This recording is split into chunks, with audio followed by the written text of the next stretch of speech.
Tudo bem? Mais ou menos, hein? Tudo bem? Vocês estão bem? Eu estou mais ou menos. Por quê? Estou com uma crise de garganta. Você percebeu? Essa não é a minha voz, tá, gente? Mas está tudo certo. Eu fiz o teste hoje de manhã, antes de vir para cá, e deu negativo. Já pensou? Quase não vim. Como foi falado, eu sou o Cris, pode me chamar de Cris.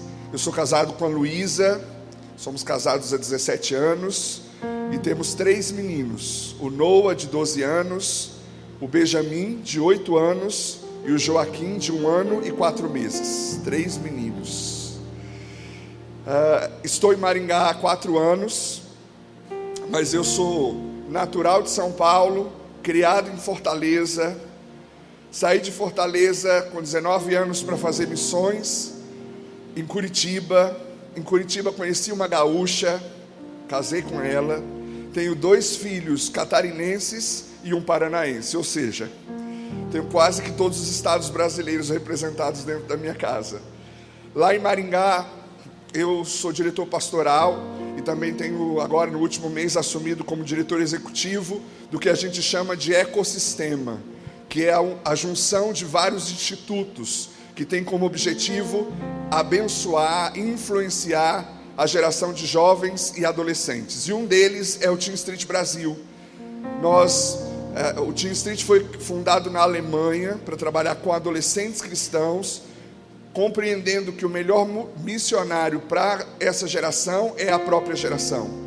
Então nós estamos ali servindo a essa geração e também servindo a famílias e igrejas no trabalho com adolescentes. Estamos começando recentemente uma escola para pais, onde nós vamos trabalhar com a família e compreendemos mais do que nunca que a pandemia veio para nos mostrar o papel fundamental da família para essa geração.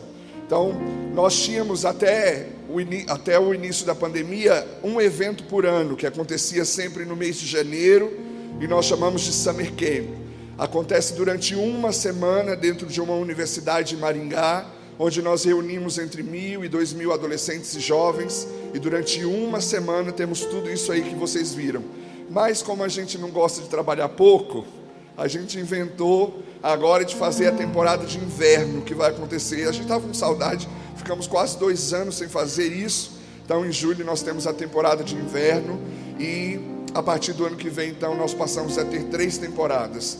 A de janeiro, uma pocket no carnaval, e a de julho. E também temos, que acontece geralmente no mês de setembro, um treinamento para líderes, onde nós trabalhamos durante um final de semana um treinamento para líderes de adolescentes e jovens. E temos uma equipe que trabalha de segunda a sexta-feira.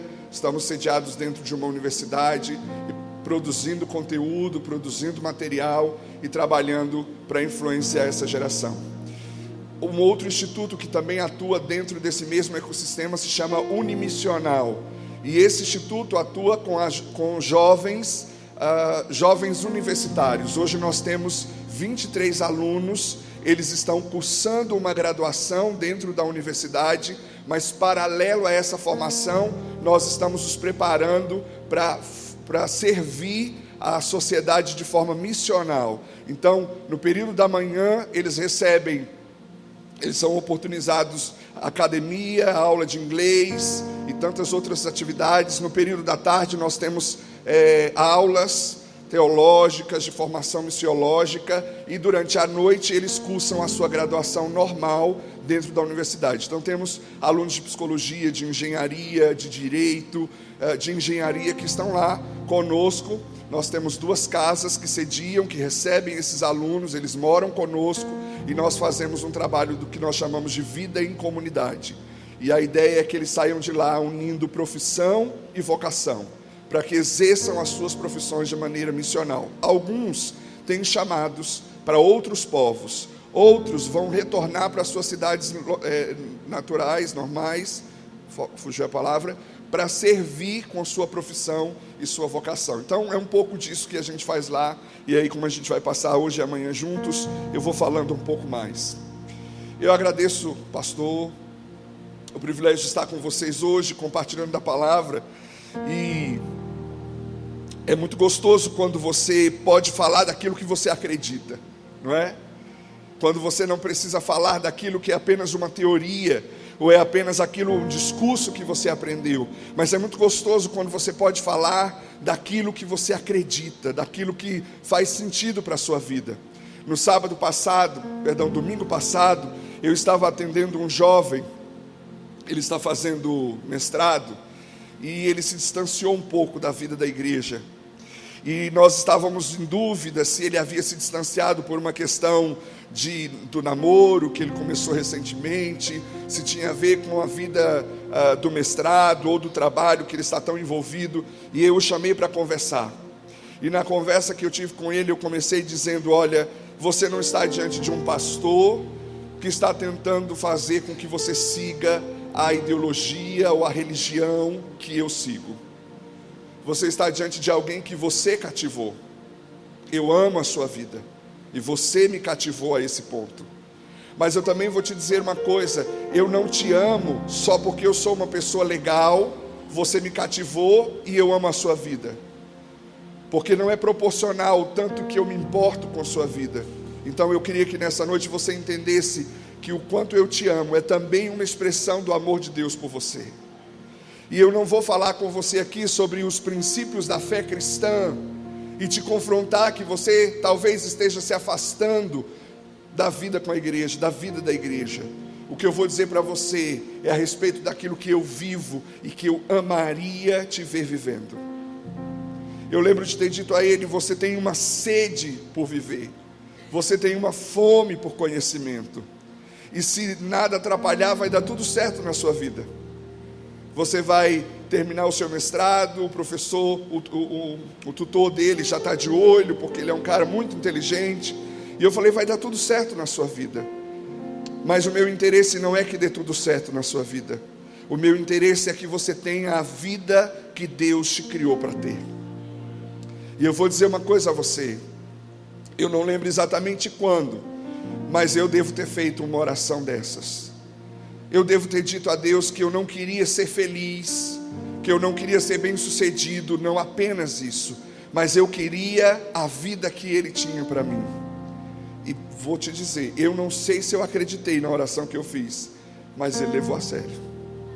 Levou a sério. Eu costumo dizer, esses dias eu li uma frase no próprio Instagram da Unimissional. Eles estavam tendo uma aula lá de organização e tal, e alguém colocou a frase assim: porque Deus não habita no caos, Deus ama a organização.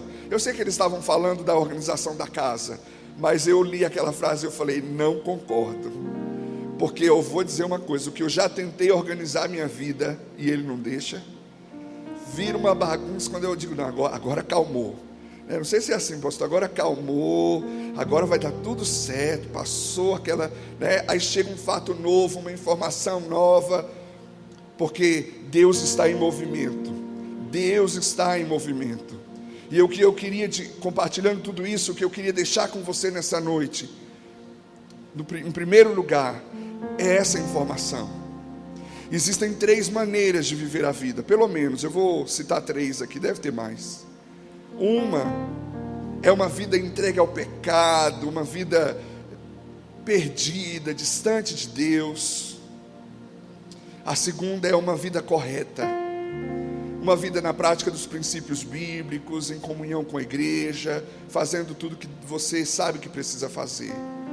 E a terceira é uma vida rendida absolutamente à vontade de Deus, que extrapola o cumprir o que a Bíblia pede, que extrapola o fazer o que é de forma cristã correto. É se derramar diante de Deus e dizer: Deus, o que o Senhor quer que eu faça? O que o Senhor quer de mim?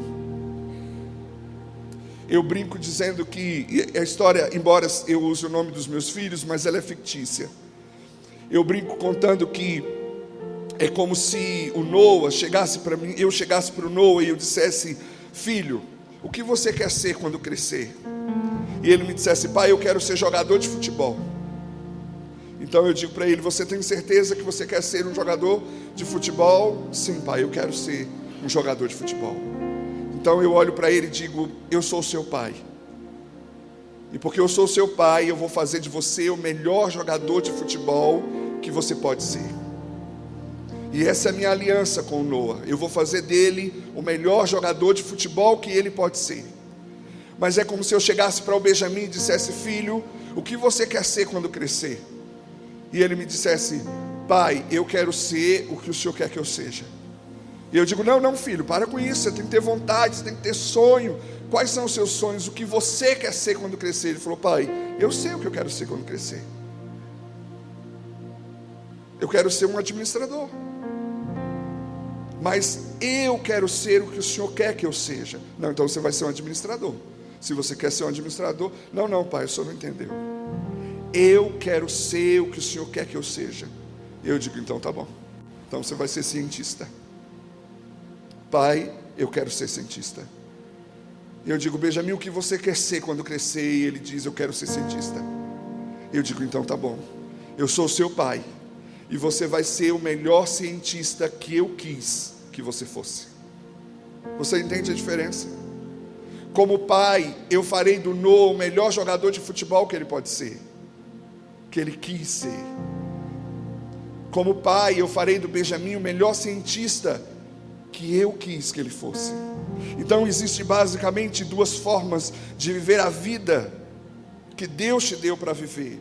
E agora eu estou desconsiderando uma vida distante de Deus, apenas pensando na questão de uma vida com Deus. Existe uma maneira de você chegar diante de Deus, assumir com Ele uma aliança de fazer tudo aquilo que você sabe que a palavra pede que você faça, à espera de que Ele abençoe as suas escolhas, abençoe as suas decisões. Existe uma palavra que define a minha saída de Joinville, onde eu morei por 10 anos, para Maringá. É a palavra deportado. Eu defino que eu e a minha família fomos deportados de Joinville para Maringá. No dia 13 de setembro de 2017, nós ouvíamos o que parecia ser apenas uma confusão psicológica ou emocional, de que deveríamos nos desligar de Joinville e nos mudarmos para Maringá. Dia 13 de janeiro de 2017, dia 13 de setembro de 2017, dia 5 de janeiro de 2018, nós estávamos chegando com a nossa mudança para morar em Maringá. 3 meses depois do que parecia ser apenas um distúrbio emocional, nós discernimos que era a vontade de Deus e fomos deportados para Maringá. O que eu vivo lá é a expressão exata de um dia ter dito para Deus o que o Benjamin na minha história disse: eu quero ser o que o Senhor quer que eu seja. Às vezes não fazemos isso, ou às vezes não dizemos isso, porque temos medo do que Deus vai dizer. Eu lembro que numa das aulas da missão que eu participava, era uma aula sobre renúncia. E eu, de uma maneira muito despretensiosa, a minha primeira formação é pedagogia, e de uma maneira muito despretensiosa, no 3º ano, 3 anos e meio do curso, eu tranquei, fui para essa missão, fazer um curso e retornaria para concluir a faculdade, como de fato fiz. Mas de uma maneira muito pretensiosa, eu entendi que Deus estava me pedindo para renunciar à minha faculdade. Eu nem tinha muita noção do que aquilo significava, e eu fui o primeiro a orar em sala de aula. Quando o professor disse: aqueles que compreenderam essa aula podem começar fazendo as suas orações de renúncia. Eu fui o primeiro, nem doeu. Parecia até um status, orar renunciando a alguma coisa. Até que o Espírito Santo me pegou e me fez entender o que era aquela oração. A aula terminava por volta de 12:00, e eu saí da sala, eu consegui sair da sala de aula por volta de 2h da tarde. Porque eu passei pelo estágio da raiva, de dizer: o Senhor me enganou, o Senhor me colocou dentro de uma universidade, me tirou de lá para fazer um curso de 9 meses, e eu retornaria, e agora isso está me pedindo para renunciar a uma faculdade. Eu passei pelo estágio do medo, de dizer: mas eu amo a educação, e agora Ele vai me pedir o quê? E eu lembro que depois de muito tempo eu retornei para o meu quarto, e um colega entrou, sentou na cama do lado contrário, me entregou um livro e disse: toma, E eu ouvi como Deus dizendo por meio da boca dele: esse é o conhecimento que eu quero de você a partir de hoje. Eu devo ter demorado 40 minutos para olhar o título daquele livro, porque eu amo educação e eu tinha quase certeza que Deus ia me falar, sei lá, culinária, sei lá o que, dança, porque eu tinha certeza que Ele ia mudar radicalmente, e os meus sonhos, e os meus planos. Quando eu tomei coragem de ler o título daquele livro, o título era Teologia da Educação Cristã. E lembro-me quando Deus ministrou ao meu coração dizendo: eu não quero frustrar os seus sonhos, eu só quero te mostrar que eles podem ser infinitamente maiores do que você é capaz de sonhar. Eu tinha um desejo de ser diretor de escola, porque eu dizia: eu não vou ficar a serviço de uma ideologia ou de uma forma de pensar a educação. Eu quero ser diretor de escola para que eu possa ter um ambiente onde eu tenha liberdade de trabalhar as minhas ideias sobre educação. Quando eu saí de Fortaleza, eu tinha visto um prédio junto com uma amiga para começarmos uma escola. Eu nunca mais voltei para implantar essa escola, mas lembro-me do dia em que eu estava concluindo essa escola em missões, e o diretor daquela agência missionária me chamou para dar o resultado, se eu havia sido aprovado ou não. E a pergunta que ele me fez foi: você se vê como diretor dessa escola? Eu falei: oi? Não é para dizer se eu passei ou não? Ele disse: sim, mas eu estou te perguntando, você se vê como alguém que poderia ser o diretor dessa escola que você está concluindo? Eu falei: olha, eu amo educação, amo discipulado, amo ensino. Se forem esses os atributos, eu posso. Mas eu não entendia. E ele disse: então, você está aprovado e nós queremos começar com você um processo de treinamento para que você seja o diretor da escola que você está se formando. E eu lembro que quando eu assumi aquela escola, a primeira escola que eu liderei, ela tinha alunos, as aulas tinham que ser traduzidas para inglês, espanhol e libras, porque nós tínhamos alunos de diversos lugares. E eu lembro quando Deus ministrou meu coração dizendo: a sua escola, aquela que você queria criar, seria tão boa assim? Aquela escola que você pensou em fundar seria tão diversa assim? E eu lembrei-me dele me dizendo: eu não quero frustrar os seus sonhos, eu só quero mostrar que eles podem ser muito maior do que você é capaz de sonhar. Porque eu estou contando tudo isso? Porque eu estou falando tantas coisas sobre a minha vida? Porque quando nós separamos o tema para conversarmos hoje à noite, passa por isso. Não é ter uma vida distante ou desassociada do mundo em que vivemos. É aprender que Deus quer atribuir significado e propósito à vida que nós vivemos, aonde vivemos. Na escola que estudamos, na faculdade que estudamos, no lugar que trabalhamos, na rua que moramos, nos relacionamentos que desenvolvemos.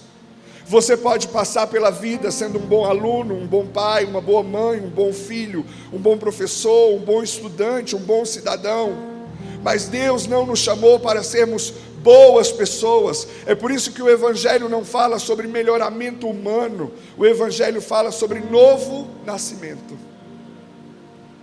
A proposta do Evangelho não é tornar as pessoas melhores. A proposta do Evangelho é tornar as pessoas uma nova criatura, para restituí-las na sua identidade, à imagem e semelhança do Criador. E é disso que o mundo lá fora, é disso que as pessoas que estudam ou trabalham ou moram no mesmo teto que você, que os seus amigos, é disso que eles precisam, é isso que eles anseiam. Eles não anseiam por conviver por um cidadão mais consciente, embora um cristão precise ser. O que eles precisam, o que a criação geme, não é pela revelação de pessoas mais íntegras, de pessoas mais honestas, embora isso seja uma consequência natural daqueles que andam com Deus. O que a criação anseia ardentemente é pela revelação dos filhos de Deus. É importante termos uma igreja. Eu pastoreio uma igreja, uma congregação da comunidade evangélica de Maringá. Então eu falo isso não como alguém que é um crítico à igreja, porque eu sou pastor de uma igreja. É importante nós termos um lugar como este, é importante nós termos uma agenda de encontro. Mas é importante que as nossas igrejas não se transformem numa bolha de proteção para que nós sobrevivamos ao mundo perdido, até que Jesus venha e finalmente Ele nos arranque e nos leve para um lugar sem problema, sem sofrimento. E eu quero ler com você então um texto para a nossa conversa de hoje. Está lá em João 17, é a oração do próprio Jesus. Se você quiser abrir a sua Bíblia, João, capítulo 17, a partir do versículo 13.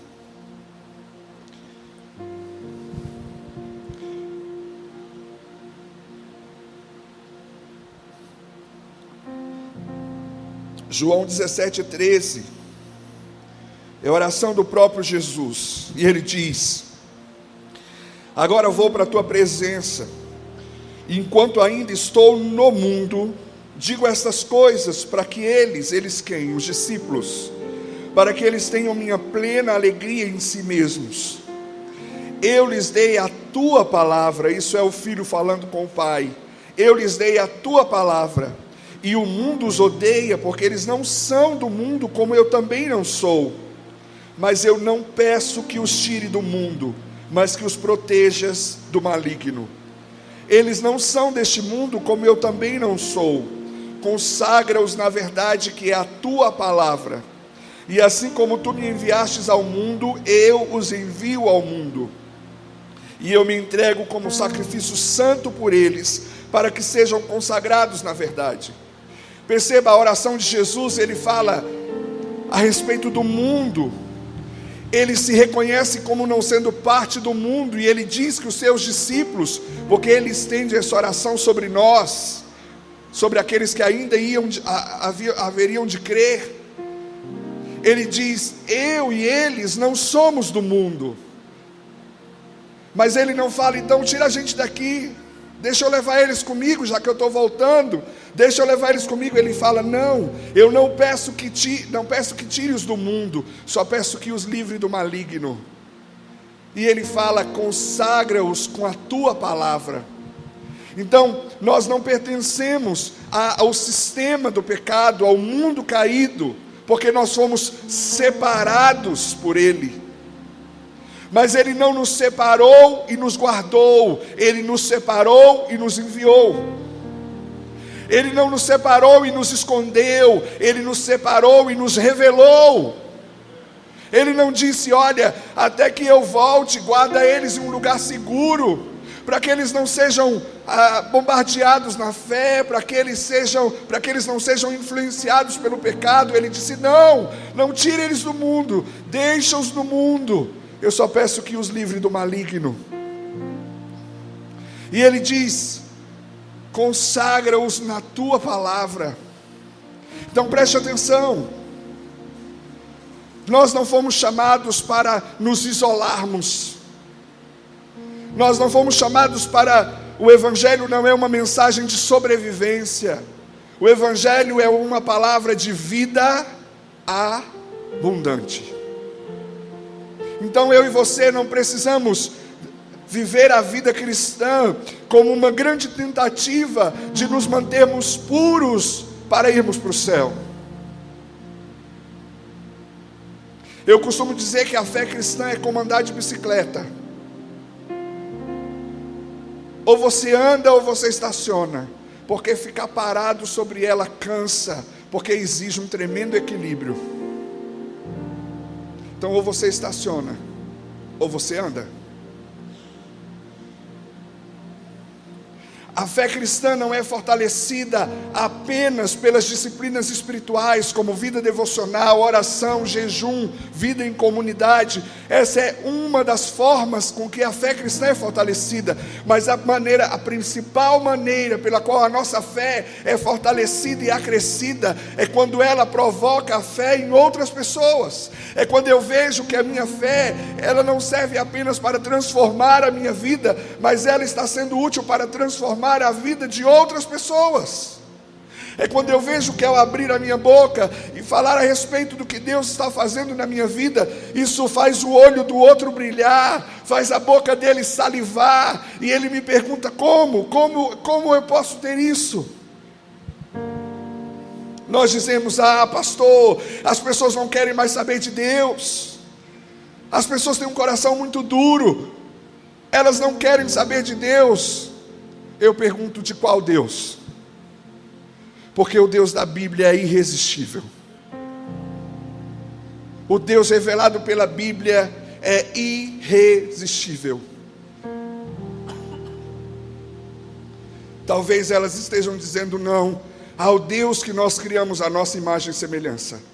Porque se você tem um perfil mais justiceiro, um perfil mais sangue nos olhos, você apresenta um Deus assim.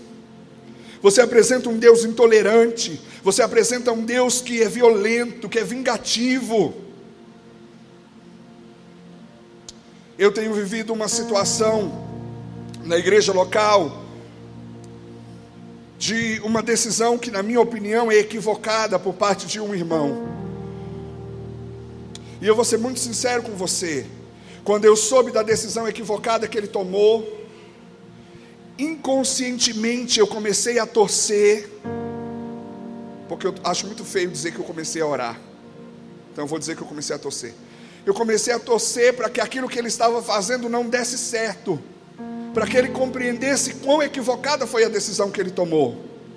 E quando eu parei e olhei, eu falei: para quem que eu estou orando? Para quem que eu estou pedindo uma coisa dessa? É quase como se eu estivesse dizendo: Senhor, já que ele não fez a sua vontade, põe o pé para ele tropeçar. Ontem à noite nós estávamos numa vigília, e eu abracei dizendo: eu te amo em Cristo, e me comprometo a orar para que ele faça prosperar as obras das suas mãos. Mas se você tem um perfil mais misericordioso, um perfil mais fofinho, então você apresenta um Deus que não se incomoda com nada, um Deus que compreende todas as coisas, tudo tem um motivo, e Ele entende. Mas Ele não é a nossa imagem e semelhança, somos nós que somos a imagem e semelhança dEle. Então eu e você precisamos o conhecer inteiramente, para que não apresentemos um Deus desfacelado, um Deus de várias faces. Aí eu pergunto a você: se um amigo seu da escola conhece 5 cristãos, será que a soma dos 5 cristãos tem revelado a ele um Deus multiforme, ou tem apresentado a ele um Deus incoerente? Porque para um, Deus condena, para o outro, Deus perdoa qualquer coisa, perdoa mesmo. Deus aceita qualquer situação, é complacente, é conivente. Quando Jesus ora e diz: consagra-os na tua palavra, Ele não está falando a respeito de nós nos isolarmos do mundo lá fora, mas Ele está falando de uma palavra que ganha espaço na minha e na sua vida, e nos separa sem nos isolar. Eu fico pensando: se Deus, na pessoa de Jesus, não pediu que nós saíssemos do mundo, por que estamos saindo? Nos enganamos achando que venceremos o pecado nos isolando dos ambientes. Entenda, eu não estou fazendo aqui uma apologia a você estar em qualquer e em todo lugar. Eu só estou querendo dizer a você que antes de ser um lugar, é uma convicção, é o quanto você o ama, é o quanto você se comprometeu com a palavra. Eu atendo pessoas e eu vejo as pessoas tendo uma atitude de covardia consigo, porque uma hora elas decidiram ser cristãs, elas decidiram andar pela palavra de Deus, mas elas estão tentando acoplar algumas coisas que são bonitas, que parecem justas. Eu tenho tentado, tá? Para você não achar que eu sou bonzão e consigo fazer as coisas. eu tenho tentado estabelecer uma verdade sobre a minha vida. Não basta ter cara de justo, é preciso ser bíblico. Não basta parecer amor, tem que ser bíblico. Não basta parecer verdade, tem que ser bíblico. Pode parecer injusto, mas se for bíblico, tem que ser verdade. Pode parecer duro demais, mas se for bíblico, é verdade. A palavra de Deus precisa ser o validador das nossas crenças. Quando começamos a pensar em algo, quando começamos a olhar de uma forma, nós precisamos olhar e dizer o quanto isso tem de palavra de Deus. Escute, você é movido por um sistema chamado sistema de crença. Agora lá no hotel onde eu estou, eu peguei o ferro para passar roupa. Uma curiosidade sobre mim: eu tenho que passar roupa, não sei vestir a roupa amassada. E eu aprendi muito cedo, porque minha mãe é desse tamanho, assim. E ela dizia: meu filho, vou lhe ensinar a passar suas roupas são muito grandes. Fico cheio de dor nos braços. Aí eu casei. Aí a Luísa falou: não, amor, passa tu tuas roupas, que tu é muito chato. Porque ela passava e eu dizia: ficou amassada aqui. Mas eu liguei o ferro para passar a roupa, e eu fui encostar para ver se estava quente. E sabe o que é engraçado? Eu não fiz assim, ó. Eu fiz assim. Por quê? Porque o meu sistema de crença diz que ele fica quente, e ninguém agarra algo quente. Você faz assim. Então os nossos reflexos, as nossas atitudes são guiadas por aquilo que foi compondo a forma como nós acreditamos que é a vida. E quando nos convertemos, ou quando tomamos a decisão por uma vida com Jesus, nós agora precisamos entender: a Bíblia manda fazer assim ou assim? É assim, e eu sempre fiz assim, então está tudo bem, eu aprendi certo. É assim, mas eu sempre fiz assim. A partir de agora, eu oro e digo: Espírito Santo, me ajuda a aprender a fazer assim. E quando eu faço assim, eu digo: ah, não é assim. Você entende o que eu estou falando? Diz que sim, por favor. Ser firmado na palavra tem a ver com parar para pensar se a forma como eu ando, a forma como eu penso, a forma como eu tenho me relacionado está sendo alinhado com a forma bíblica. E aí eu quero falar com você rapidamente sobre... Não vou mentir, não é rapidamente não. Eu não sei quanto tempo é, pode ser que seja rápido. Você sabe que pastor mente enquanto prega? Desculpa, pastor. Mas você sabe que pastor mente... Nossa, pastor, eles riram bastante. Você sabe que pastor mente, né? Porque a gente fala assim, concluindo, 30 minutos depois a gente ainda está falando. Já percebeu? A gente fala em último lugar e tem mais 4 pontos pela frente. Mas tudo bem. Opa. Eu quero falar com você sobre 3 personagens que viveram esse dinamismo de serem misturados e separados. São bem conhecidos. O primeiro deles é José. E eu quero citar o texto, se você quiser anotar para conferir depois, mas eu não vou abri-los para ler. Mas eu vou citar, né? Porque vai que você é daqueles que gostam de uma pregação com mais texto bíblico. Aí eu já mostro para você que teve aqui. José, você conhece. Ele era o filho mais moço, era o filho predileto do pai, e por isso ganhou a raiva dos irmãos. Não, eu ia pedir para levantar a mão, não precisa, mas alguém aqui é o filho amado do pai e despertou assim, deixa eu ver, pelos sorrisos e pelas caras fechadas, eu já descobri quem são os prediletos e quem não são. Libera a cura se você não é. Minha mãe dizia assim, só sou eu e minha irmã. E minha mãe dizia assim, quando você tiver seus filhos, você vai entender. A gente ama igual, não ama mais e menos um nem outro. Eu dizia, não é possível. E olha que eu sou o filho, na leitura da minha irmã, eu sou o filho predileto.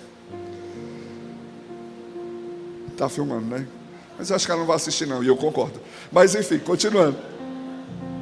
E aí eu tive o primeiro. E olha como eu amo aquele menino. Aí quando descobrimos que estávamos grávidos do segundo, eu falei, como é que vai ser? Divide, será? Será que quando nascer, o amor que eu tenho vai dividir metade para cada um? Como será que fica? Brotou outro amor, tão intenso quanto aquele. E quando veio o terceiro, a mesma coisa. Minha mãe ainda falou assim, nós estávamos preparando o quarto do Joaquim, e minha mãe disse assim, meu Deus, parece que é o primeiro. Até parece que é o primeiro filho de vocês. Mas eu disse para ela, a senhora tinha razão só em metade do que a senhora dizia. Porque eu amo em intensidade igual os três, mas amo de forma diferente.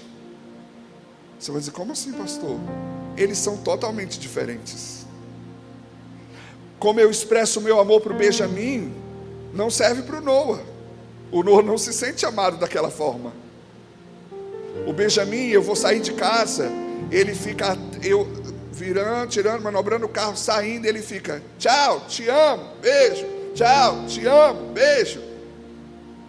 Agora eu estou ensinando a ele que eu sou uma pessoa que já está ficando de idade, já tem dor nas costas, porque ele pula no meu pescoço. Também tenho ensinado a ele que eu já tenho algo para carregar, né? O Noah, ele dá um abraço só, um beijo só e um te amo. Pronto, é suficiente. Mas José era o predileto, e isso despertou a raiva dos seus irmãos. E aí você sabe, um plano para matá-lo, não, matar é cruel demais, vamos vender, como se fosse mesmo, sei lá, nossa, né? Não, matar é muito cruel, vamos vender, vende, deixa ele virar escravo, uma boa vingança, para quem era filho predileto agora vai virar escravo na casa dos outros, né? Dá uma boa história de vingança. Mas você sabe, a Bíblia fala que José se tornou escravo de um homem chamado Potifar. E lá ele se tornou um homem tão íntegro, um escravo tão correto, que a Bíblia diz que o Senhor era com ele, o fazia prosperar, e ele tinha a admiração do seu Senhor. E Potifar o colocou como chefe dos seus escravos, o colocou para servir dentro da sua casa. E a Bíblia diz que Potifar não se preocupava nem com o que comer, porque José cuidava de tudo. Então perceba, José foi misturado numa sociedade onde as pessoas eram compradas, eram feitas escravas, e Deus não livrou José dessa experiência. Deus não disse, não, esse é o meu escolhido, vai ser top, não, esse aí não. Não, José estava misturado a uma sociedade em que os jovens eram escravizados, e Deus não o livrou disso. Mas ao mesmo tempo que José era misturado entre os escravos, ele foi separado para ser um referencial entre eles. E a Bíblia diz que a mulher de Potifar olhou para José, achou ele interessante, e disse, deita comigo.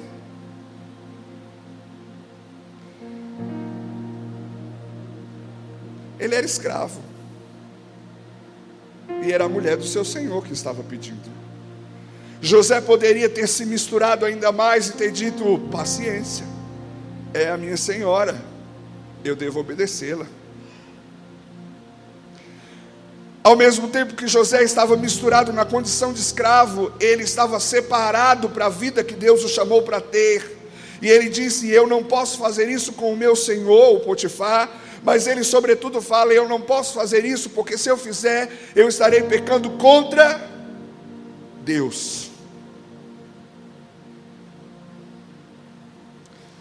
Então sim, José não foi alienado à sua realidade, pelo contrário, José foi escravizado numa sociedade onde isso era possível, mas ele não se misturou a essa corrupção, ele não se misturou a essa condição, mas ele permaneceu separado para ser aquele que Deus o chamou para ser, porque antes era uma aliança entre ele e Deus, e ele não usou a desculpa para dizer, mas os meus irmãos me venderam, tudo bem eu ser um revoltado. Ah, mas eu fui traído por quem deveria me amar. Tudo bem, eu traí o meu Senhor. A minha história é assim, é uma história de rejeição e traição. Tudo bem eu rejeitar e trair também. Mesmo que José tenha a sua história misturada com os seus dias, com a sociedade em que ele estava, ele era separado por causa de uma aliança que ele tinha com Deus, e ele dizia: eu não posso fazer isso contra Deus. Mas a mulher tentou, foi um pouco mais agressiva, e a Bíblia diz que José correu, e eu acho tão fantástica essa parte, porque a Bíblia diz que José correu deixando para trás a sua capa. E a capa foi o que a mulher usou como argumento, e eu acho que foi ali que nasceram as novelas mexicanas. Ela ficou com a capa na mão para dizer: olha, está aqui, ele tentou me agarrar, e eu consegui ficar com a prova do crime na mão. E sabe o que eu acho engraçado ou interessante nessa história? É que José não volta para pegar a capa. José não volta para tentar defender a sua reputação, porque o compromisso de José não era como ele seria visto, o compromisso de José era com o que Deus pensaria sobre ele. E tudo bem que a capa fique para trás, e tudo bem que ela conte uma história mentirosa. Eu me mantive fiel ao meu Deus, e tudo bem que eu seja preso injustamente. O homem que já havia sido vendido pelos seus irmãos, agora é preso injustamente. Deixa eu te fazer uma pergunta: alguém aqui levantaria a mão para culpar ou para reprovar José, se ele tivesse se tornado um jovem revoltado? Alguém aqui dizia: como pode? Ele só foi vendido, para que tanta revolta? Ele só foi preso injustamente, para que tanta revolta? Não. Nós facilmente, eu pelo menos facilmente diria também com uma história dessa: o que se esperava de um rapaz desse? Mas a Bíblia diz que ele foi preso, e como prisioneiro ele se manteve íntegro, e o Senhor estava com ele, e ele foi colocado como chefe dos carcereiros. Ele tinha nas mãos as chaves da prisão, mas ele era um prisioneiro. Porque José, mesmo misturado em uma sociedade que era corrompida pelo poder e o oprimiu, fazendo prisioneiro injustamente, ele se manteve separado na sua aliança com Deus. Deixa eu te perguntar: você está tão misturado com o mundo que você vive, que Deus não encontra espaço para fazer prosperar as suas escolhas? Ou você está tão isolado do mundo que você vive, que você não consegue perceber o propósito de Deus na sua existência? Não tem a ver com onde você está, embora você precise cuidar com onde anda, mas tem a ver com quem você está, com quem você anda, com quem é a sua aliança. José tinha uma aliança com Deus e foi vendido. José tinha uma aliança com Deus e virou escravo. José tinha uma aliança com Deus e foi preso injustamente. José tinha uma aliança com Deus, interpretou o sonho, o cara esqueceu dele lá, prometeu: ó, vou voltar lá para Faraó e vou falar de ti. Chegou lá e esqueceu.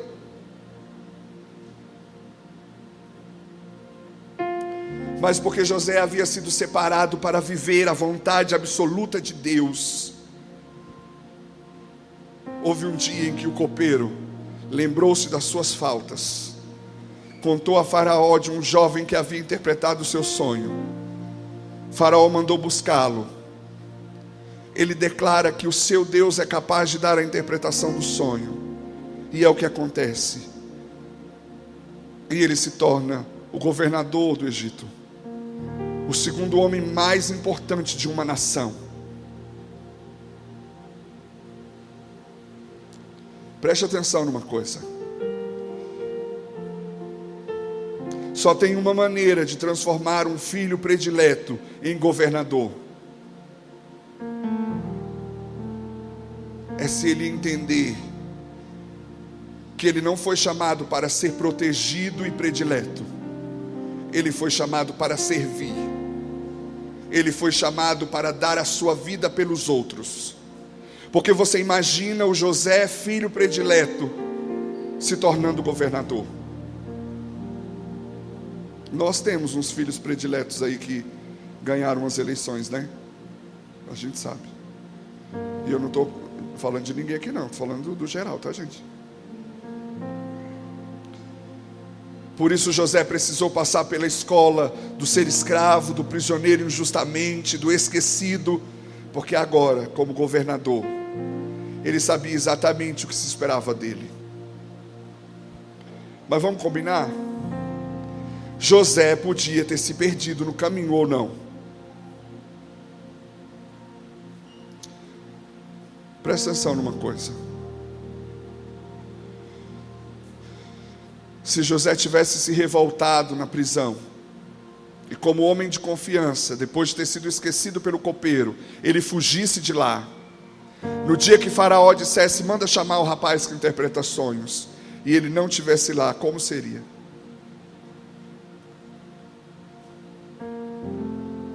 Ele não seria governador, ele seria fugitivo. Então, sim, Deus não vai nos tirar do mundo, mas Ele nos separou para ser quem Ele nos criou para ser no mundo do qual Ele não nos separou. Ele não tirou José das injustiças que o cercavam, Ele não protegeu José das injustiças que os seus irmãos... Vocês estão orando por mim aí? Continua. Ainda bem que entre hoje e amanhã de manhã tem uma noite, né? Parece óbvio, mas é necessário. Deus não separou José das injustiças, Deus não separou José do mundo corrompido, Deus não separou José dos olhos ambiciosos daquela mulher. Ele teve que viver misturado à sociedade em que ele estava, mas ele foi separado para a vida que Deus o chamou para viver. E sabe por que José se misturou, mas manteve-se separado? Porque o seu relacionamento era primeiro com Deus. Mas a esposa do meu Senhor que está pedindo para eu deitar com ela, mas o meu relacionamento é primeiro com Deus. Mas os meus irmãos me venderam, mas o meu relacionamento é primeiro com Deus. Mas eu fui preso injustamente, mas o meu relacionamento é primeiro com Deus. Escute, a sua vida será melhor e o seu futuro será mais promissor no dia em que você parar de reagir, de apenas reagir ao que fazem com você. Eu e você precisamos andar a partir das nossas convicções. José não andou como um reativo ao que acontecia com ele. José tinha uma convicção, ele havia tido um sonho, e ele tinha certeza que Deus cumpriria esse sonho. E mesmo que não cumprisse, ele tinha aprendido a ser fiel a esse Deus que era fiel com ele. Então que triste que os irmãos venderam, mas isso não foi determinante para ele negociar o seu relacionamento com Deus. Que triste que aquela mulher inventou uma história no momento em que, tudo bem, se eu não posso ser o filho predileto, pelo menos eu sou o escravo predileto. Está valendo.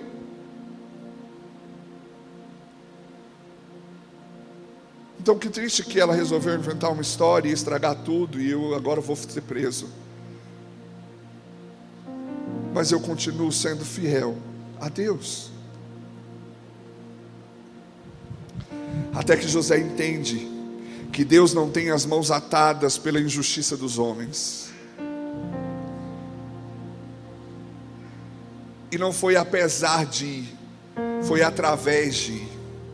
Não foi apesar dos irmãos terem vendido, não foi apesar da mulher ter inventado a mentira, não foi apesar do copeiro ter esquecido dele, foi através da venda dos irmãos, através da mentira da mulher, através do esquecimento do copeiro, que Deus cumpriu as suas promessas na vida de José. Então não espere que Deus vá livrá-lo dos maus deste mundo. Mas espere que Ele cumpra cada promessa que Ele fez. E dessa forma mantenha-se fiel. Por isso que eu disse que eu estava mentindo quando eu disse que ia falar rápido, porque são 3, eu falei só do primeiro. Só não vale orar para a voz acabar, hein, gente? Ai, Senhor, tira a voz dele para ele acabar logo. O segundo, também famoso, especialmente quando o assunto é se misturar, mas manter-se separado, é Daniel. Daniel é um outro jovem, que agora não é vendido como escravo, mas todo o seu povo é conquistado como escravo, é levado para cativo. E a Bíblia diz que Daniel, ao chegar na Babilônia, que foi o povo que conquistou a sua nação, o faraó chama um encarregado seu e diz: olha, separe jovens fortes, inteligentes, e vamos prepará-los para que eles sejam do primeiro escalão de serviço, para que eles sejam servos do rei. E Daniel está listado entre eles.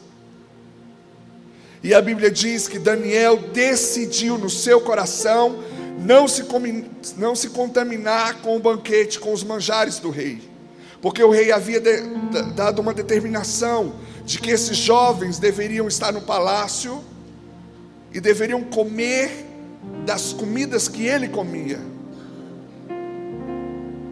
da sua própria refeição, dos seus próprios alimentos. Vamos combinar, se José deixou de ser o filho predileto para se tornar escravo,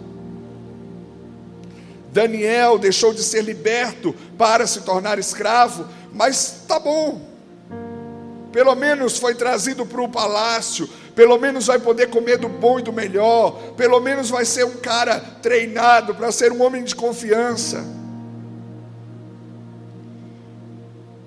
Mas Daniel toma uma decisão, que ele não quer comer das comidas do rei. Então ele procura um homem chamado Artaxerxes e fala: pode me conceder algo? Eu gostaria de comer apenas verduras, legumes e beber água. Eu não gostaria de comer dos banquetes do rei. E ele diz: olha, a Bíblia fala que Deus concedeu favor a Daniel através daquele homem. E ele fala: olha, eu tenho medo, porque se eu não for eficiente no meu trabalho, eu vou morrer, e o meu trabalho é preparar vocês. E se eu deixar que você coma apenas isso, e na hora de apresentar vocês ao rei, vocês estiverem fracos, ele disse: faça um teste, me deixe comer apenas isso por 10 dias, e depois veja com seus próprios olhos o que acontece. Se por acaso eu for reprovado, tudo bem. Ele faz um teste, e depois de 10 dias, Daniel e os seus amigos são encontrados mais fortes, mais hábeis, mais inteligentes do que todos os outros jovens que comiam do banquete do rei. Então ele permitiu que isso continuasse, até o dia em que eles foram levados diante do rei para uma avaliação. E a Bíblia diz que Deus concedeu a Daniel e aos seus amigos uma capacidade 10 vezes maior do que os dos outros jovens. Deus não livrou Daniel de ser conquistado e feito escravo. Deus não livrou Daniel da lista do rei, que escolheu jovens fortes para escravizar de maneira mais nobre. Mas Deus concedeu a Daniel que ele andasse pelas suas próprias convicções, e a sua convicção era de não se misturar com aquilo que não tinha e que não oferecia glória a Deus. A comida do rei dizia sobre os seus desejos, a comida do rei dizia sobre seus prazeres, e Daniel havia se comprometido a viver para satisfazer o prazer de uma só pessoa, e não era o rei. Daniel tinha decidido que a sua fonte de força não seria provida por um homem, mas seria o próprio Deus. Então Daniel estava misturado entre os escravos conquistados pela Babilônia, mas havia sido separado por Deus para ser um jovem promissor para aquele povo. Porque isso acontece? Porque Daniel entendeu qual era a sua verdadeira fonte. Deus não vai separar você dos lugares onde a pornografia às vezes é oferecida. Deus não vai separar você dos lugares onde os prazeres muitas vezes são saciados de maneira imediata.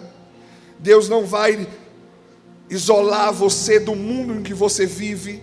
Às vezes eu já orei, especialmente na minha adolescência, eu dizia: Senhor, eu não queria mais sentir vontade disso. Senhor, eu não queria mais ter prazer nisso. Eu não sei você, mas é uma experiência pessoal. Deus nunca me ouviu. Como assim, pastor? E como é que o senhor fez? Eu aprendi a orar assim: Deus, eu quero ter prazer em quem o Senhor é. Deus, eu quero desejar a tua presença. Nós não vencemos o pecado deixando de desejá-lo. Nós vencemos o pecado aprendendo a desejar a Deus. Nós não vencemos o pecado nos isolando do mundo. Nós vencemos o pecado manifestando Deus ao mundo.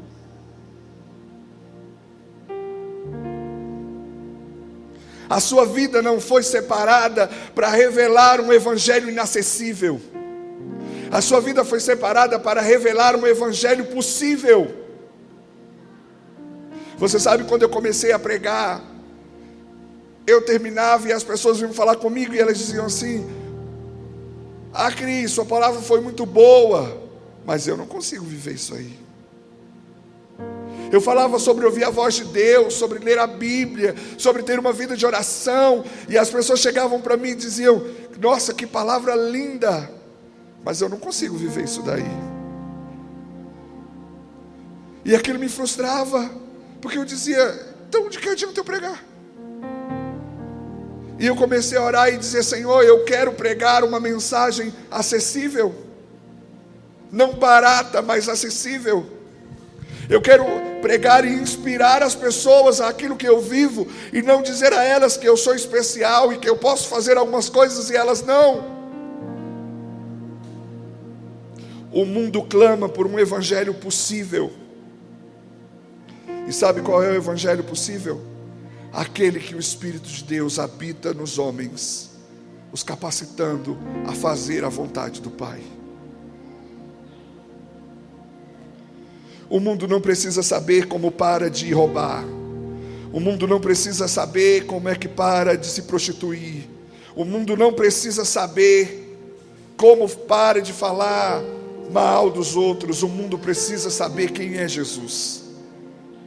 Eu lembro que na minha adolescência chegavam alguns adolescentes na igreja, meio estranhos, e as irmãs iam ao pastor cobrar e dizer: o senhor precisa dizer para ele que eles não podem andar assim aqui, o senhor precisa dizer para eles que eles não podem se vestir aqui assim. E ele dizia mansamente: vamos deixar que eles conheçam a Jesus, e o que Jesus quiser dizer a eles, ele dirá.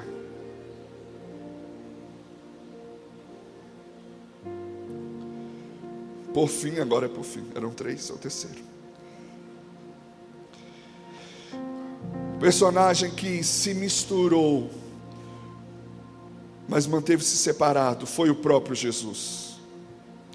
Em Filipenses capítulo 2, diz que devemos ter o mesmo sentimento de Cristo Jesus, que embora sendo Deus, não considerou que ser igual a Deus era algo que devia apegar-se, mas antes esvaziou-se a si mesmo, tomando forma de servo, e foi obediente até a morte e morte de cruz.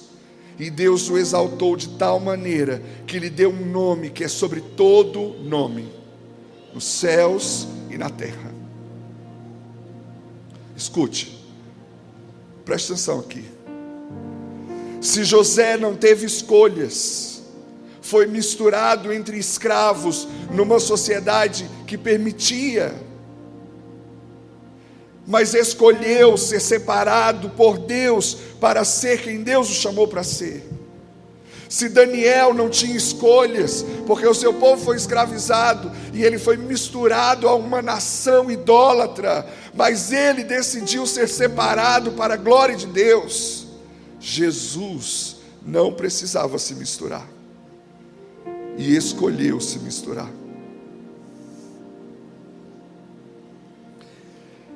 Ele é Deus que tomou forma humana. Ele é Criador que tomou forma de criatura. Eu lembro que na igreja onde eu estava em Joinville, nós tínhamos um material de discipulado. E uma das coisas mais chocantes, vou até fechar o meu caderno para você ficar esperançoso que eu estou terminando. Eu lembro que uma das lições mais chocantes era quando eu ia explicar o que aconteceu com Jesus, que se tornou homem, e a lição dizia assim: imagine você tomando forma de um verme. Parece humilhante, mas ainda é uma criatura tomando forma de uma outra criatura inferior. Não foi isso que aconteceu com Jesus. Foi ainda mais humilhante. Foi o Criador tomando forma de criatura. Não foi uma criatura superior tomando forma de uma criatura inferior. Imagine aquele pelo qual tudo foi feito, cabendo dentro do ventre de uma criatura. Imagine aquele que é eternamente grande, ocupando o espaço de um corpo humano. Imagine aquele que pode sentenciar à morte toda a humanidade, decidindo morrer pela mesma humanidade. Então, diferente de José e Daniel, Jesus não precisava se misturar, mas ele, por amor e graça,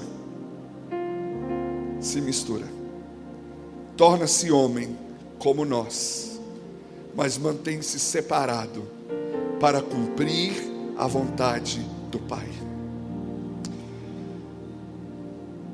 Escute uma coisa, nós dizemos a cruz é a maior expressão do amor de Deus, do amor de Jesus por nós. Sim, eu concordo. Mas eu vou te dizer por que a cruz é a maior expressão do amor de Jesus pelos homens. É porque foi antes a maior prova de amor de Jesus para com o Pai. Porque Jesus diz: eu vim para fazer a vontade do Pai. Ele diz: a minha comida é fazer a vontade do Pai. E sabe por que Jesus morreu na cruz? Para salvar a humanidade. Porque esta era a vontade do Pai. Pode parecer estranho o que eu vou falar, mas se a vontade do Pai fosse destruir a humanidade, Jesus não teria vindo como Salvador, mas Ele teria vindo como aquele que destruiria a humanidade, porque o compromisso dele é antes com o Pai. Então a cruz só se tornou manifestação do amor de Deus por nós, porque ela antes foi a manifestação do amor do Filho para o Pai.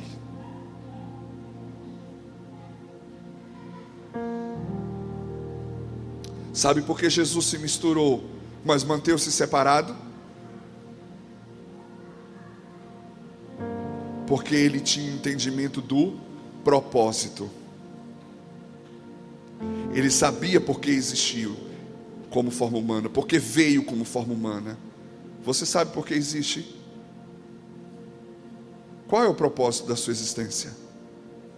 Existe um propósito geral que está sobre todas as criaturas, Mas existe um propósito, eu garanto a você, que tem o seu nome, que atende pelo seu CPF, pelo seu RG. E a maneira mais miserável que um ser humano pode passar pela terra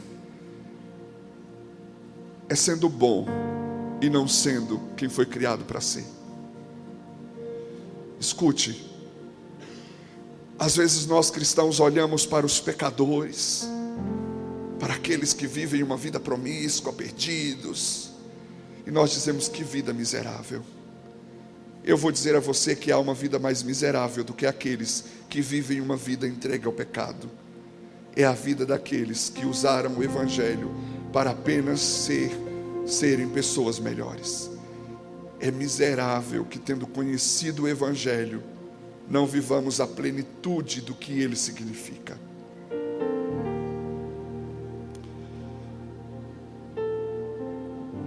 Então não, ele não vai atender às suas orações de tirar você de onde você está.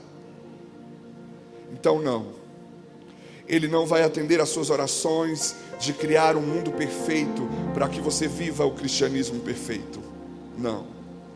Então não, ele não vai livrar você de circunstâncias difíceis, porque é um compromisso dele com a oração do Filho, não tirar você do mundo,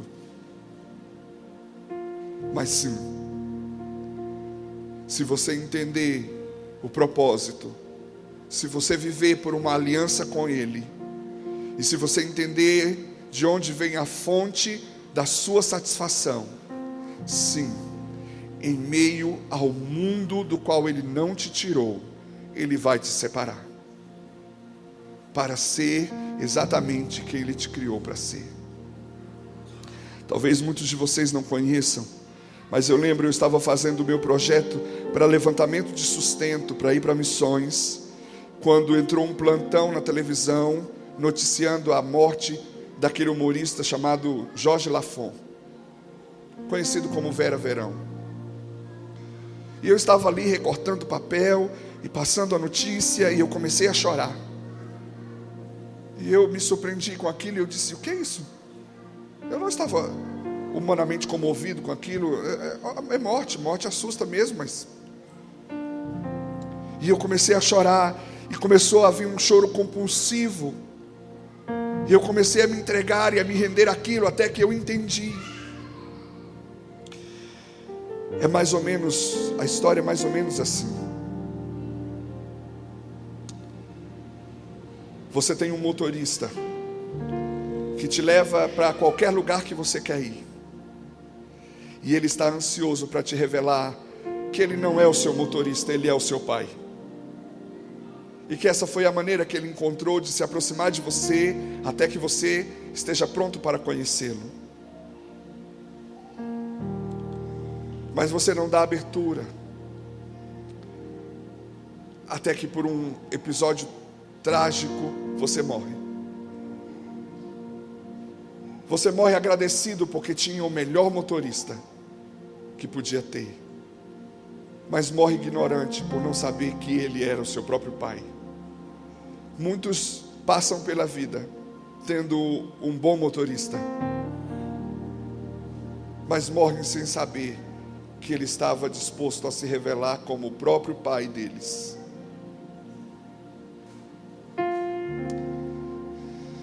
Deus não é apenas o abençoador das nossas vidas. Deus não quer ocupar sobre as nossas vidas apenas aquele lugar de quem nos livra, de quem nos abençoa. Ele quer manter conosco um relacionamento de filiação, de pai e filho. Ele não vai te tirar do meio de uma criação corrompida, mas Ele pode te separar para ser o próprio filho dele, em meio a essa criação corrompida. Pastor, é muito difícil ser cristão lá fora. Você já decidiu ser cristão aqui dentro? Ah, pastor, mas as pessoas fazem, o mundo questiona, o mundo é cruel, o mundo expõe a gente a tantas coisas. Você já decidiu aqui dentro no que você acredita? Você já decidiu que Deus não vai ser apenas uma informação religiosa da qual você recebeu e acreditou, mas Ele vai ser uma pessoa com quem você se relaciona? Você já entendeu que daqui a pouco, quando as portas da igreja se fecharem, Ele não tem um quarto aqui atrás onde Ele dorme, mas Ele está com você em qualquer lugar que você está? Você já entendeu que não é apenas nessas cadeiras brancas, nos dias de culto da sua igreja, em que você pode se ajoelhar e clamar por socorro, é em qualquer lugar que você estiver? Você já entendeu que não é apenas aqui onde a música é boa, que você pode chorar e dizer o quanto ama? Você já aprendeu que em qualquer lugar e em qualquer circunstância, você pode dizer o quanto você o ama?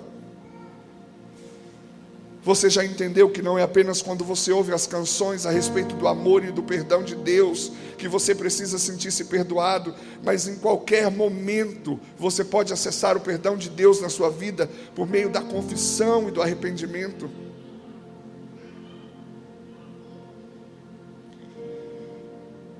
Enquanto eu e você ficarmos nessa métrica de que eu vou tentar fazer a escolha certa para ver se Deus abençoa, a gente vai viver uma loteria.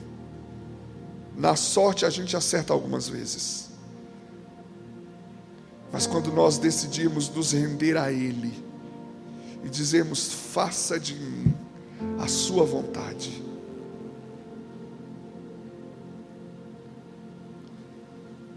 pode ser sofrimento, pode ser luta, pode ser conquista, pode ser no lugar favorável, pode ser no lugar contrário, Ele sempre estará comigo. Eu posso orar com você? Ficou feliz agora, né?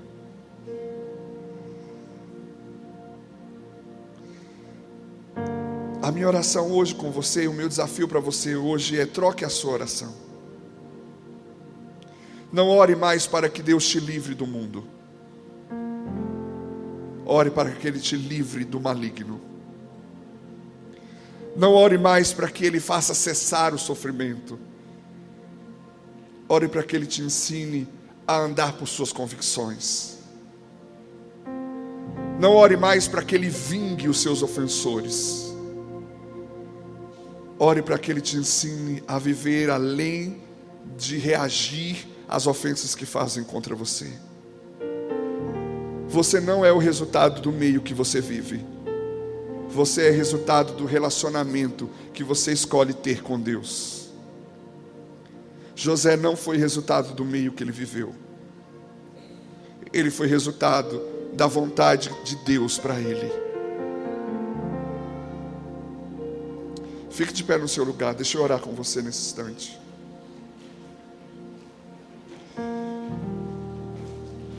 O problema de chamar pregador de fora é que eles estão longe de casa, sem os filhos, então eles perdem a noção do tempo. Porque eles não têm os filhos quando chegam em casa, o filho não está chorando com fome perto dele, né? Esse é o problema. Deixa eu orar com você nesse instante. Se o louvor puder vir, eu não sei se eu estou quebrando algum protocolo, mas se o louvor puder vir, eu quero orar com você nesse instante, para que o Espírito Santo te dê uma só informação. Não só na sua razão, na sua compreensão racional, intelectual, mas sobretudo nas entranhas do seu espírito. Que o Espírito Santo possa te dar uma só informação.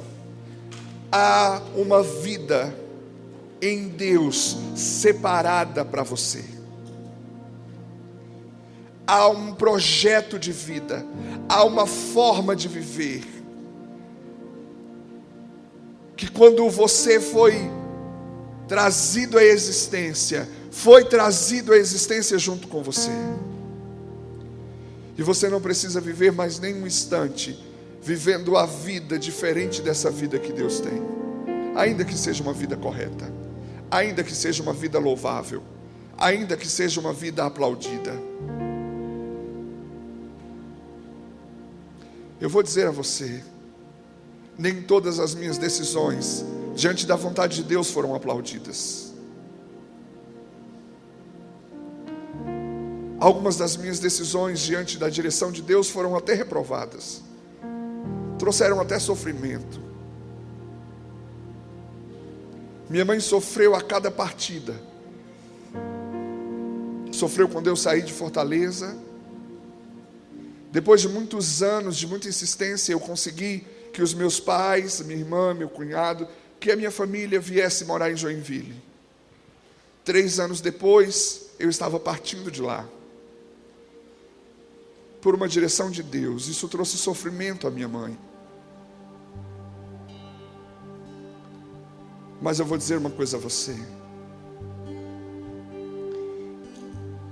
Muito novo eu tomei uma decisão de que eu não queria ser feliz. Eu queria a vida de Deus para mim. E foi aí que eu comecei a aprender que a felicidade não é um sorriso no rosto diante de uma boa notícia. Às vezes a felicidade é uma lágrima no rosto diante de uma ordem para se mover. Acredite, se você estiver disposto a ouvir, Ele vai falar. Se você estiver disposto a viver, Ele vai revelar. É nobre ser como a minha historinha do Noah. É nobre se tornar o melhor que você pode ser naquilo que você escolheu. Mas é eterno se tornar o melhor naquilo que Ele te separou para ser. A sua casa, a sua escola, a sua faculdade, o seu trabalho, a sua vizinhança, esta cidade, este país, sofre toda vez que um cristão não compreende quem é em Deus. Nós dizemos, só existem políticos ladrões, a política está corrompida. Quantos de nós compreenderam que foram chamados para ser governantes?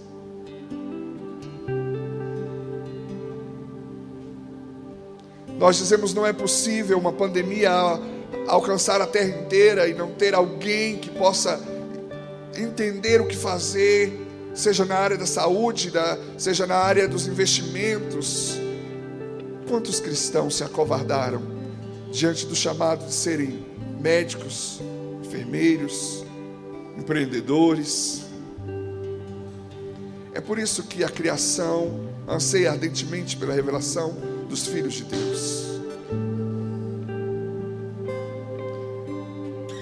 O que Deus deu aos homens está com os filhos.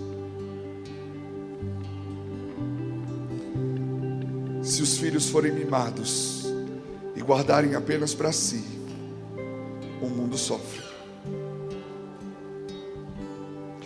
É mais do que ser bom, é mais do que ter bom testemunho, é ser quem Deus te chamou para ser. Feche seus olhos. Senhor, em nome de Jesus, Pai, alguma coisa foi feita no coração de José, para que mesmo sendo jovem, traído, injustiçado, preso, esquecido, ele se mantivesse fiel ao Senhor. Alguma coisa aconteceu no coração de José, e nós te pedimos, faz de novo, faz em nós. O que o Senhor fez no coração de José, faz em nós. Senhor, alguma coisa aconteceu no coração de Daniel, para que, tendo sido feito escravo, e na condição de escravo ter se aberto uma porta promissora de ser um jovem fruto do investimento do rei, ele decida não se contaminar com as comidas do rei, decida alimentar-se apenas de verduras e água, na certeza de que o Senhor o tornaria quem ele foi chamado para ser. Eu não posso compreender que era apenas a força de um jovem, o ímpeto de um jovem. Certamente ele te ofereceu um coração rendido, mas algo foi feito no coração de Daniel para que ele fosse tão resiliente. E nós te pedimos, faz de novo, faz conosco.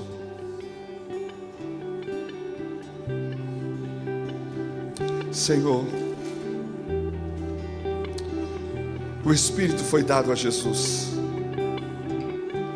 o Espírito que o levava por toda parte, para curar os enfermos, libertar os cativos, cumprindo a tua vontade diante dos homens. O Espírito foi dado a Jesus, que mesmo tendo se esvaziado totalmente dos seus atributos divinos, era capaz de perdoar pecados, de curar os mortos, os doentes e ressuscitar os mortos. E nós não precisamos te pedir para fazer de novo, porque tu já fizestes. Já nos destes do mesmo Espírito que estava sobre Jesus. O Espírito que veio sobre Davi, o habilitou para o cumprimento de algo. O Espírito que veio sobre Moisés e o habilitou para o cumprimento de algo, mas que foi reservado para habitar constantemente apenas em Jesus. Agora não vem em nós para nos habilitar para algo, mas habita em nós para nos habilitar a um relacionamento contigo. Nós temos constantemente o teu Espírito. Então nós te pedimos, Espírito Santo, tu que habitas em nós, mova-se, de fato a nos convencer que há uma vida para a qual fomos separados, mesmo sem ser tirados do mundo. Deus, nessa noite nós trazemos diante do teu altar as nossas desculpas. Deus, nessa noite nós trazemos diante do teu altar as nossas fugas.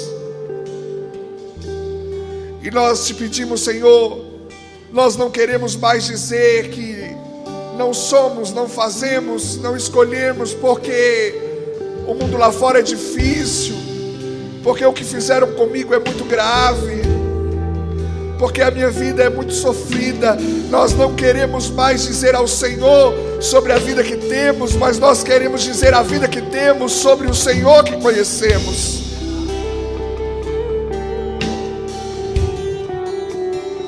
Faça isso nessa hora. Renda o seu coração àquele que tudo pode.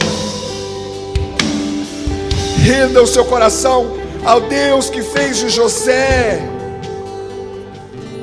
o governador, ao Deus que fez de Daniel o homem de conhecimento e influência em meio a um povo que não era o seu. O Deus que entregou o seu Filho para o perdão dos nossos pecados e cumpriu nele a nossa sentença de morte, para que nele nós tivéssemos vida e vida abundante. Deixe o Espírito Santo tocar em você nessa noite.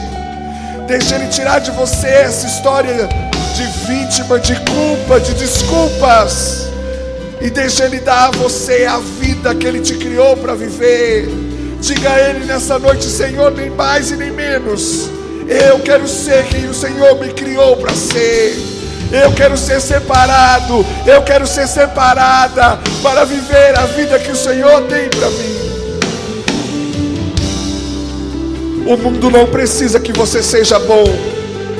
O mundo não precisa que você seja bom, o mundo precisa que você seja filho, porque é dos filhos que o mundo espera a revelação. Nós vamos cantar uma canção que Deus colocou no coração deles. E eu queria te convidar a cantar essa canção como resposta dessa palavra. Você sabe que toda vez que os seus ouvidos são expostos à palavra de Deus, o seu coração precisa oferecer uma resposta. E nessa noite você foi exposto à palavra de Deus, e agora o seu coração precisa oferecer a Ele uma resposta. Então use esse tempo para responder a Ele.